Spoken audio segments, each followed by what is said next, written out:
Hi friends, welcome to Naidu real estate. మీ అందరికి కూడా శుభోదయం. మనం ఈరోజు ఒక మంచి విషయాల గురించి మాట్లాడదాం. ఎందుకంటే చాలా రోజులు అది సైట్లు చూపించడం తప్పితే మీతో మాట్లాడేది ఏం లేదు. కానీ ఈరోజు మనం అందరం కూడా మాట్లాడుకుందాం. ఒక మంచి ఇంపార్టెంట్ విషయం అయితే ప్రతి ఒక్కరికి తెలియాలనే ఉద్దేశంతో మనం ఈ వీడియో స్టార్ట్ చేసాం అన్నమాట. అది ఏంటి అంటే, చాలామంది ఇల్లు కొంటే మంచిదా, ఫ్లాట్ కొంటే మంచిదా, సైట్ కొంటే మంచిదా, ఎన్నో రకాలుగా అడుగుతూ ఉన్నారు. కానీ ఏది కొన్నా మంచిదే. అయితే మనం కొనేది ఇన్వెస్ట్మెంటు అనేది కంపల్సరీ తెలియాలి. ఆ ఇన్వెస్ట్మెంట్ అనే వర్డ్ చాలామందికి తెలియదు.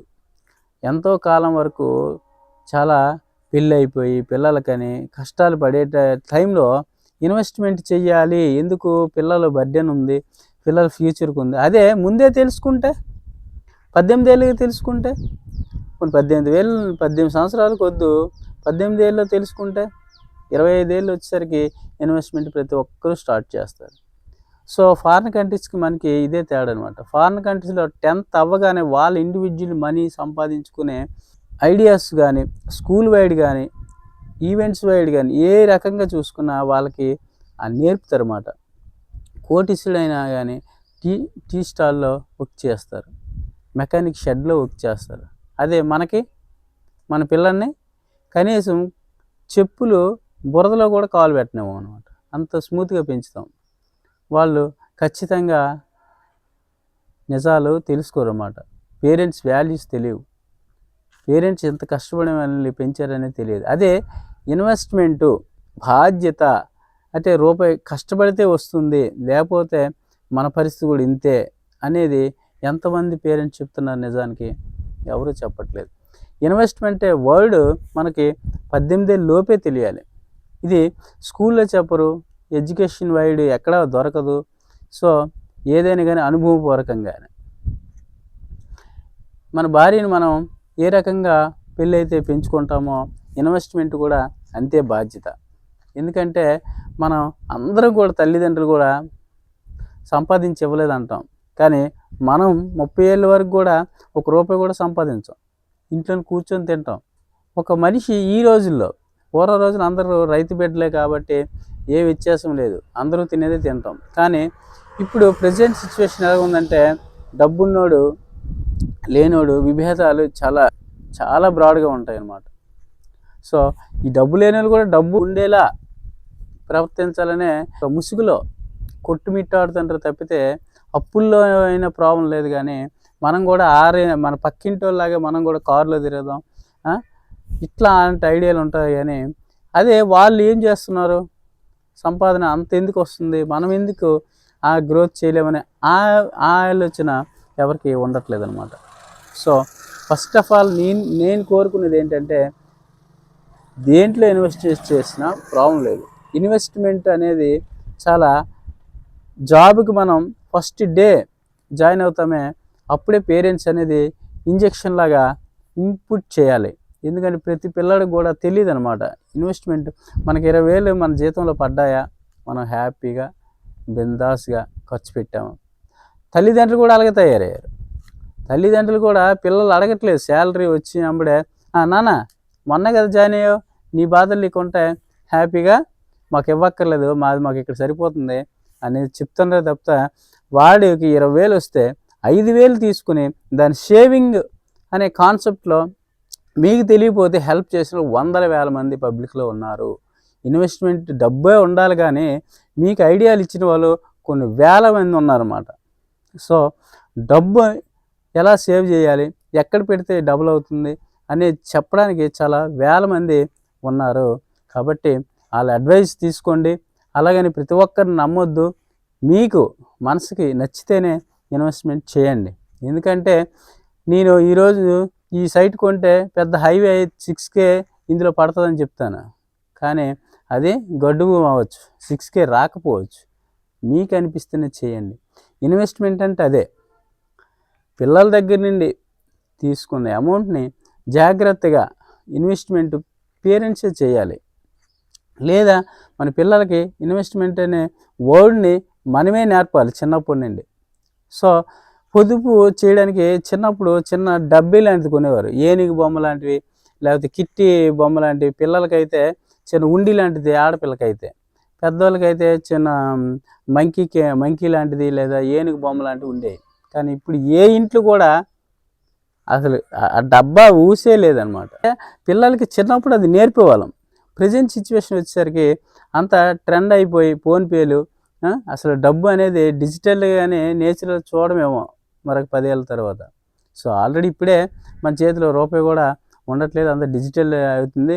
కాబట్టి డిజిటల్‌లో ఖర్చెట్టడం చాలా ఈజీ మెథడ్.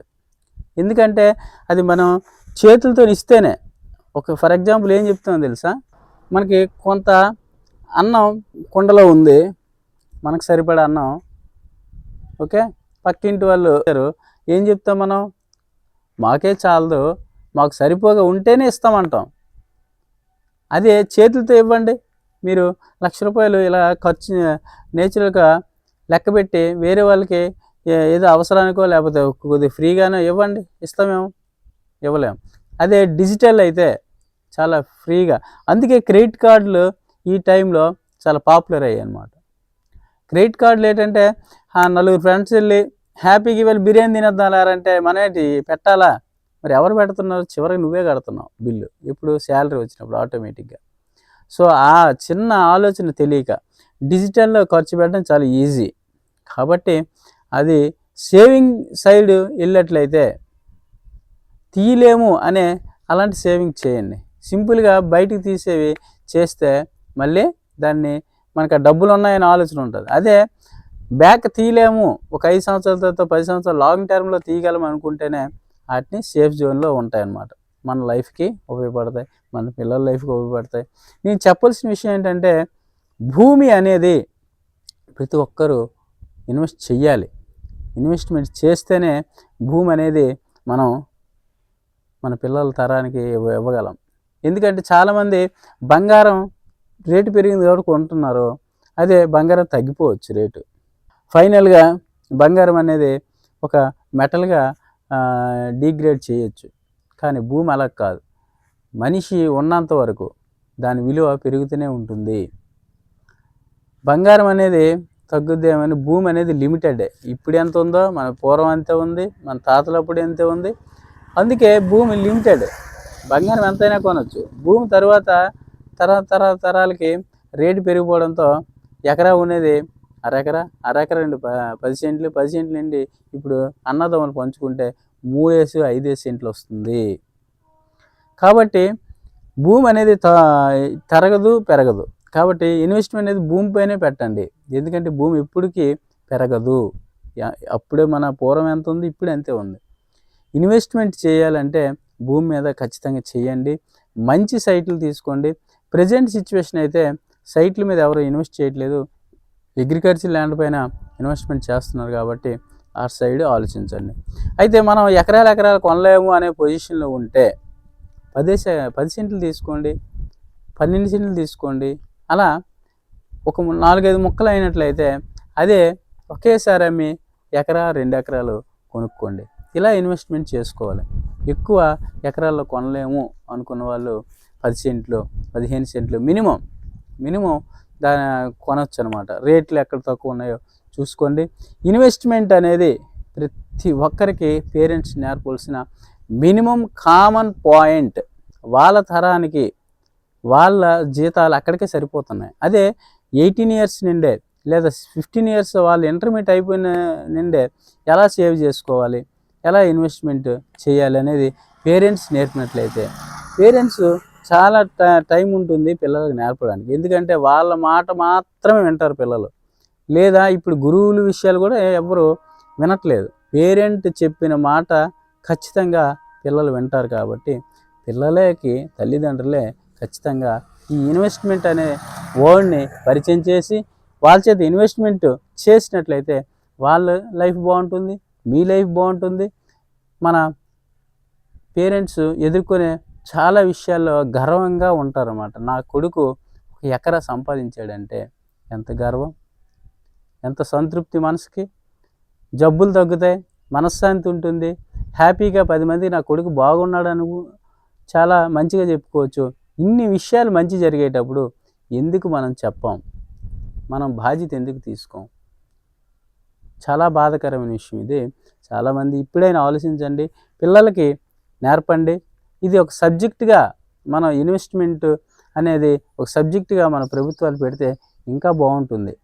ఎందుకంటే 18 ఇయర్స్ వచ్చాక జాబ్ చేస్తే డబ్బులొస్తాయనే తప్పితే వేరే విషయం అసలు ఏ స్టూడెంట్‌కి తెలీదు. కాబట్టి చాలామంది తెలుసుకోవాల్సిన విషయాలు. వీలైతే మంచిగా అనిపిస్తే సబ్స్క్రైబ్ చేయండి. బెల్ ఐకాన్ కంపల్సరీ కొట్టండి. ఎందుకంటే చాలా విషయాలు మనం భూమి కొంటే ఎంత మంచిదనేది ఎక్స్‌ప్లెయిన్ చేస్తూ పోతాం. Thank you.